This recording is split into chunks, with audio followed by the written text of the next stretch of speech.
नमस्कार दोस्तों, आपका स्वागत है हमारी नई सीरीज बिजलीमान में। यह कहानी है एक छोटे से गांव सूरजपुर की, जहां जिंदगी बहुत सीधी सादी थी। खेत, मेहनत और त्योहार, लेकिन एक रात, वो रात जो इस गांव की तकदीर बदल देगी। उस रात बादल इतने घने थे कि चांद का एक टुकड़ा भी नजर नहीं आता था।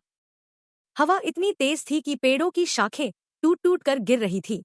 हमारा नायक है आर्यन शर्मा, उम्र 22 साल, सरल स्वभाव का, गांव का साधारण लड़का।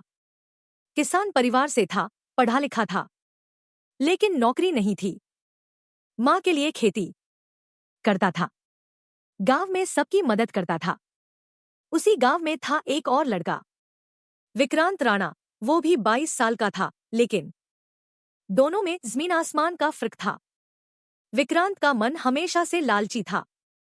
दूसरों को नीचा दिखाने में उसे मजा आता था। उसका बाप गांव का एक छोटा मोटा दबंग था, पर उसके बेटे में अहंकार बहुत था।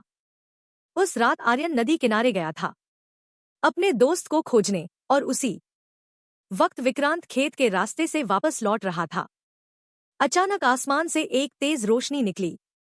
वो रोशनी इतनी तेज थी जैसे सूरज जमीन पर उतर आया हो। एक बिजली का करंट आर्यन के शरीर से गुजरा, और उसी पल उसी बिजली का एक टुकड़ा विक्रांत पर भी गिरा। दोनों बेहोश होकर जमीन पर गिर गए। गांव वाले दोनों को उठाकर घर ले आए। डॉक्टर आया, देखा, दोनों जिंदा थे, लेकिन उनके शरीर पर अजीब निशान थे। नीले बैंगनी रंग की धारियां, जो बिजली की तरह उनकी त्वचा पर उभर आई थी। माँ ने हाथ पकड़ा, आंसू पोंछे और कहा, बेटा, तू जिंदा है, बस यही काफी है। लेकिन जो उस रात हुआ था, वो सिर्फ शुरुआत थी। उस एक बिजली ने दोनों को बदल दिया था, हमेशा के लिए। अगले एपिसोड में देखिए, आर्यन को पहली बार एहसास होगा कि उसमें कुछ बदल गया है।